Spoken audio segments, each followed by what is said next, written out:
अस्सलाम वालेकुम व्यूअर्स, मैं हूं ज़क्का रहमान और आप देख रहे हैं ज़क्का टीवी। तो दोस्तों आज आप लोगों के लिए जो मैं वीडियो लेके आया हूं वो सोलर इन्वर्टर्स की सेटिंग के बारे में लेके आया हूं, जिसमें मैं आज आप लोगों को जो जिस नेम्स के साथ सेटिंग मौजूद होती हैं उनके लफ्ज़ी मतलब, उनको सेट करने का फ़ायदा और कौन सी सेटिंग किस तरह रखनी चाहिए, ये कंप्लीट डिटेल आपको मैं बताऊंगा जो आसान लफ्ज़ों में होगी और आम बंदे के समझने के लिए भी आसान होगी। और इंशाल्लाह ऐसी वीडियो होगी जो ऑलरेडी यूट्यूब के ऊपर आपको देखने को नहीं मिली होगी। इंशाल्लाह वो मैं सेटिंग इस तरह की बताऊंगा कि कोई भी बंदा अपने इन्वर्टर की अगर सेटिंग करना चाहता है तो उसको वो वीडियो देखने के बाद वो अगर 100 दफ़ा भी उसको सेटिंग करनी पड़े तो उसके लिए आसान हो जाए। ठीक है, तो इंशाल्लाह मैं कोशिश करूंगा कि बहुत शॉर्ट से शॉर्ट वीडियो बनाऊं और उसके तमाम जितने भी पैरामीटर्स हैं हर पैरामीटर को आम फहम में आप लोगों को समझाने की कोशिश करूंगा। ठीक है इंशाल्लाह। और अब चलते हैं दोस्तों वीडियो की तरफ और इन्वर्टर की सेटिंग की तरफ। हाँ जी, तो व्यूअर्स इस वक्त आप देख सकते हैं कि स्क्रीन पे इस वक्त आपको एक इन्वर्टर का डिस्प्ले नज़र आ रहा होगा, जो कि ना कि इस वक्त सोलर के साथ कनेक्ट है और ना ही बैटरी बैंक के साथ कनेक्ट है। जस्ट वापडा बयान किया गया इसको, ताकि आपको मैं आसान लफ्ज़ों में इसकी सेटिंग समझा सकूं कि इनके जो पैरामीटर हैं उनको आम आदमी के लिए या आम आवाम के लिए समझना उनके लिए कितना आसान रहेगा इसको। तो दोस्तों बेसिकली ये मेरे पास जो इन्वर्टर है इस वक्त ये 1X का VM3 इन्वर्टर है। ठीक है, इसी के थ्रू आउट मैं आपको ये ऑलमोस्ट सेटिंग्स एक जैसी होती हैं, इसके फंक्शन और फीचर समझाने की कोशिश करूँगा। तो जल्दी से चलते हैं सेटिंग की तरफ।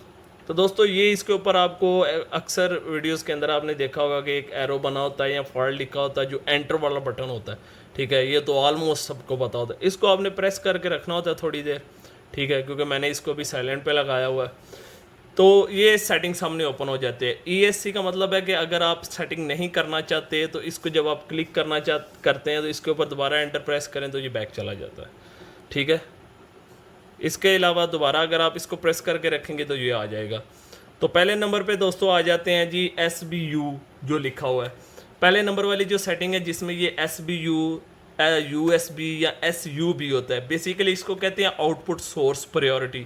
यानी कि जो आप इन्वर्टर से आउटपुट लेना चाहते हैं वो आप पहले सोलर की लेना चाहते हैं, पहले बैटरी की लेना चाहते हैं या पहले वापडा से लेना चाहते हैं, वो आप कौन सी लेना चाहते हैं। ठीक है, तो इसका मतलब ये होता है कि आप SBU या इसमें आप देखें USB का मतलब है यूटिलिटी पहले नंबर पे आ जाएगी, सोलर दूसरे नंबर पे रहेगा और बैटरी तीसरे नंबर पे आ जाएगी, जो कि इस सेटिंग का मकसद ही नहीं है।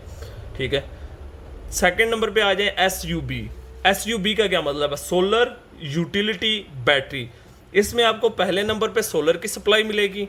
अगर सोलर की सप्लाई आपके लोड से कम हो जाती है, ठीक है, तो ये सेकंड प्रायोरिटी यानी कि दूसरे नंबर पे वापडा को साथ लेके लोड शेयर करना शुरू कर देगा। ठीक है, और इसके अंदर जो थर्ड ऑप्शन है बैटरी का, यानी कि SUB के अंदर अगर आप ये देखेंगे सोलर फिर बिजली यूटिलिटी फिर बैटरी सिर्फ आपकी लोड शेडिंग में यूज़ होगी। ठीक है, जो पहले नंबर पे आता है SBU सोलर बैटरी यूटिलिटी, यानी कि ये उन जगहों पे यूज़ किया जाता है जहाँ पे लोड शेडिंग बहुत कम हो या हो ही ना, लोग बैटरी बैंक को यूटिलाइज करना चाहें। तो पहले नंबर पे सोलर रखा जाता है कि लोड सबसे पहले सोलर से सप्लाई ले, जब सोलर ख़त्म हो जाए, ठीक है, तो उसके बाद वो बैटरी पे चला जाए, जब बैटरी ख़त्म हो जाए तो वापडा कनेक्ट कर ले। ठीक है, ये आउटपुट सोर्स यानी कि जो इन्वर्टर से आपने आउटपुट लेनी होती है उसको इस्तेमाल करने के मुख्तलिफ तरीके हैं। ठीक है, अब सेकंड नंबर पे आ जाएं। सेकंड नंबर पे ये जो पाकिस्तान में मेरे एक्सपीरियंस के हिसाब से, काम तो हम ऑलमोस्ट 11-12 साल से कर रहे हैं, बट यूट्यूब पे मुझे साल नहीं हुआ आए हुए। ठीक है, यूट्यूब के ऊपर ही मन के इतनी कंप्लेंट्स, इतने दिन नहीं घंटे नहीं बनते जितनी कंप्लेंट्स आ चुकी हैं कि लोगों को ये सेकंड नंबर वाली जो सेटिंग है ना इसके बारे में पता ही नहीं होता। ठीक है, जो कि मैनुअल बुक पे देखा जाए तो लिखा होता है कि मैक्स चार्जिंग, यानी कि max charging total charging is equal to solar plus utility, यानी कि सोलर और यूटिलिटी यानी बिजली से जो चार्जिंग है इन दोनों को जमा करके आप मैक्स चार्जिंग एम्पेयर सेट कर दें। ठीक है, अब लोग ज़्यादातर क्या समझते हैं कि ये जो 2 नंबर सेटिंग है, ये जो मैक्स चार्जिंग है ये सोलर की चार्जिंग होती है, सिर्फ ये सोलर की नहीं होती, ये आपने दोनों को कैलकुलेट करके दोनों को जमा करके लिखना होता है। ठीक है, तो आपने जो सोलर की चार्जिंग रखनी है वो आपने सपोज कर लेनी है, और जो आप यूटिलिटी की रखना चाहते हैं वो दोनों को आप जमा करके मैक्स चार्जिंग में लिख दें। ठीक है, जो सोलर से रखना चाहते हैं वो अपनी कैलकुलेशन से सपोज करके वो, और प्लस जो यूटिलिटी से रखना चाहते हैं दोनों को जमा करके मैक्स चार्जिंग में वो ऑप्शन फिल कर दें। ठीक है, ये इसका मतलब होता है। सेकंड नंबर पे आ जाता है आपका जो आउटपुट है उसके आप अप्लाइंसेस के लिए रन करना चाहते हैं, मींस के विदाउट फ्लक्चुएशन चलाना चाहते हैं या थोड़ी बहुत फ्लक्चुएशन हो या कंप्यूटर सिस्टम उसको रिस्टार्ट करना चाहते हैं, तो ये दो किस्म की सेटिंग होती है। ठीक है, एक APL होती है अप्लाइंसेस के लिए। ठीक है, इसमें अगर आपके किसी किस्म का कोई कंप्यूटर सिस्टम नहीं है तो आप इसको सेट कर लें। ठीक है, तो आपका ये रिस्टार्ट है। एक UPS सिस्टम है। ठीक है, इसमें ये होगा कि अगर आपका कंप्यूटर सेटअप है तो आप इसको सेट कर दें तो वो आपका रिस्टार्ट नहीं होगा। थर्ड नंबर पे आ जाएं। ठीक है, फोर्थ नंबर पे 5 नंबर पे आ जाता है बैटरी टाइप। अब बैटरी टाइप के अंदर 3 ऑप्शन है। फर्स्ट ऑप्शन आ जाता है AGM का, मीन्स के dry battery, lithium battery, dry solar cell. अगर आपने सेट करना है तो AGM सेट करें, ऑटोमेटिक सेट हो जाएगा। दूसरे नंबर पे आ जाता है इसका फ्लोटेड, यानी कि जो आम स्टैंडर्ड लेड एसिड तेजाब वाली बैटरी होती है वो आप सेट कर सकते हैं इसके ऊपर। ठीक है, ऑटो सेंस कर लेगा। तीसरे नंबर पे आ जाता है यूज़र डिफाइन, मींस कि आप कौन सा बैटरी बैंक लगाना चाहते हैं जिसके पैरामीटर आप मैनुअली सेट करना चाहते हैं। तो बैटरी टाइप यूज़ पे सेट करें तो मैनुअली सारे पैरामीटर सेट हो जाते हैं। मोस्टली ये ट्यूबुलर बैटरी के लिए यूज़ की जाती है। ठीक है, और आगे छठे नंबर पे देख लें तो ये आ जाता है, ये भी मैंने मेजॉरिटी में यही देखा है कि ये ओवरलोड को रीस्टार्ट करने वाला ऑप्शन है। ठीक है, ज़्यादातर आपने देखा होगा कि लोगों ने इसको डी पे सेट किया जाता है, यानी कि ओवरलोड डिसेबल किया होता है। इसको आपने एनेबल रखना है ताकि ओवरलोड हो तो ये रीस्टार्ट हो जाए, इन्वर्टर को किसी किस्म का इफेक्ट ना हो। सातवें नंबर पे ये आप देख सकते हैं कि टेम्परेचर की सेटिंग है। ठीक है, लोगों ने इसको भी डिसेबल किया होता है। ये लास्ट में डी नज़र आएगा आपको कि जब इन्वर्टर ओवर टेम्परेचर होता है फिर भी जोर लगाए रखता है। तो इसका ये फ़ायदा होता है कि इन्वर्टर की प्रोग्रामिंग में जो टेम्परेचर सेट होता है उसके हिसाब से जैसे ही उस हद तक पहुंचेगा तो इन्वर्टर रीस्टार्ट हो जाएगा। ठीक है, आगे आ जाए 9 नंबर पे फ्रीक्वेंसी आ जाती है। ये 50 के साथ जो HZ होता है ये फ्रीक्वेंसी है, ये एक अलग टॉपिक है, इंशाल्लाह इसमें ज़्यादा डिस्कशन करेंगे। ये आपने 50 पे ही रखना है। इसके अलावा आगे आउटपुट वोल्टेज में आ जाए तो मोस्टली मैंने देखा है कि लोग 220 वोल्ट सेट कर देते हैं। 220 वोल्ट एक्चुअली होते हैं वापडा के लिए, जिसका पावर फैक्टर भी पूरा होता है, जिसमें फ्रिक्वेंसी भी पूरी होती है, जिसमें आपको टार्क लोड का, फिलामेंट लोड का, रनिंग लोड का, किसी किस्म के लोड का कोई इशू नहीं होता। तो इन्वर्टर्स बेसिकली DC से कन्वर्ट कर रहे होते हैं, सप्लाई को बैटरी से कन्वर्ट कर रहे होते हैं। तो इसके लिए ज़रूरी होता है कि आप इसको 230 वोल्ट पे रखेंगे तो ये प्रॉपर रनिंग करेगा सिस्टम, किसी किस्म की फ्लक्चुएशन नहीं होने देगा। ठीक है, तो आगे आ जाए 11 नंबर पे आपको UTI मिल जाता है, यानी कि यूटिलिटी की जो चार्जिंग है वो आपने क्या रखनी है। ये चार्जिंग जो है ना आपने अपने जो बैटरी बैंक लगा होता है उसके हिसाब से सेट करनी है। ठीक है, कि कितने एम्पेयर का बैंक है उसको 10 आवर्स के हिसाब से डिवाइड करके आप रख देते हैं। ठीक है, तो जो पहले मैंने ऑप्शन बताया था मैक्स चार्जिंग का वो इंशाल्लाह उम्मीद है कि आपको समझ आ गया होगा। ठीक है, नेक्स्ट आ जाए 12 नंबर पे, ये बैक टू चार्ज वोल्ट होते हैं, रिचार्ज वोल्ट, मीन्स के कितने वोल्ट तक बैटरी जाए। यानी कि आपके पास एक बैटरी बैंक लगा है 24 वोल्ट का, तो आप चाहते हैं कि यार ये मेरी बैटरी जो है ना ये 24 वोल्ट पे जाए या 25 वोल्ट पे जाए तो ये दोबारा वापडा के साथ कनेक्ट हो जाए। तो इधर आपने वो वोल्ट सेट करने होते हैं जो कि 23 वोल्ट के बाद बैटरी आपकी वापडा कनेक्ट कर लेगी, क्योंकि ये बैटरी लो जो है वो 21 वोल्ट तक जाती है इसकी। ठीक है, तो आगे आ जाएं जी 13 नंबर पे, इधर आपने सेट करना होता है कि किधर आपने बैटरी के वोल्टेज पहुंच जाए तो ये वापडा से डिस्कनेक्ट हो जाए।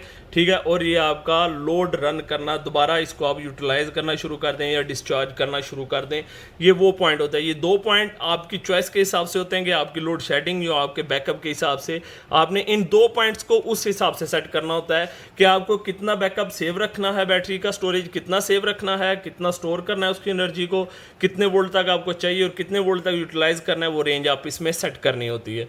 ठीक है, आगे 16 नंबर पे आप देख सकते हैं कि जो सोलर चार्जिंग सोर्स है इन्वर्टर का, सोलर इन्वर्टर का जो चार्जिंग सोर्स है वो आपने क्या सेट करना है, यानी कि आपका इन्वर्टर बैटरी बैंक को किस हिसाब से चार्ज करे। ठीक है, तो इसके अंदर आपको डिफरेंट पॉइंट मिलेंगे। ठीक है, सबसे पहले SNU पे चले जाते हैं, यानी कि इस पॉइंट पे आपका ये सोलर और बिजली को मिक्स करके चार्ज करेगा एक टाइम पे, दोनों से चार्जिंग लेगा और बैटरी को जल्दी कोशिश करेगा फुल करने की। इसमें आपकी चार्जिंग जो मैक्स चार्जिंग आपने रखी होती है ना उस हिसाब से काम करेगा। ठीक है, SNU पे ये इस तरह काम करेगा कि आपने जो मैक्स चार्जिंग रखी है, मीन्स कि आपने 60 एम्पेयर रखे हैं तो ये इधर 60 एम्पेयर देना शुरू हो जाएगा। ठीक है, तो इससे क्या होगा, बैटरी की चार्जिंग बूस्ट होगी और वो जल्दी फुल कर देगा। ठीक है, जिससे आपको बैकअप नहीं मिलेगा या आपका बैटरी बैंक जो है ना वो ख़राब होने का इसमें खदशा होता है।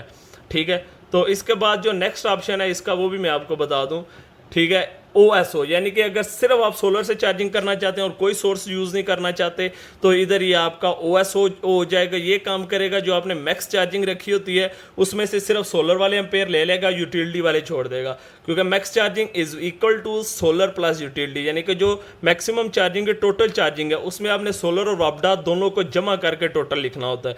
तो OSO पे क्या होगा कि OSO पे आपका ये सिर्फ और सिर्फ सोलर से लेगा और मैक्स चार्जिंग का हाफ जो है ना वो सोलर के लिए यूज़ होता है, ठीक है। और अगर इसमें तीसरा ऑप्शन देख लिया जाए तो तीसरा ऑप्शन है CSO, यानी कि इसमें आपकी चार्जिंग सोर्स है जो पहले सोलर से चार्जिंग हो, ठीक है, और उसके बाद जब सोलर ख़त्म हो जाए तो फिर ये वापडा से चार्ज करे, ठीक है। तो CSO का मतलब ये है कि जो आपने मैक्स चार्जिंग सेट की है उसमें से पहले 50 एम्पेयर हाफ एम्पेयर सोलर के हों वो बैटरी चार्ज करें, फिर जो हाफ रह जाते हैं वो यूटिलिटी के वो इसको चार्ज करें। मीन्स के CSO में आसान लफ्ज़ों में पहले सोलर से चार्जिंग होगी, सोलर ख़त्म होगा तो फिर ये वापडा से चार्जिंग लेना शुरू कर देगा, ठीक है।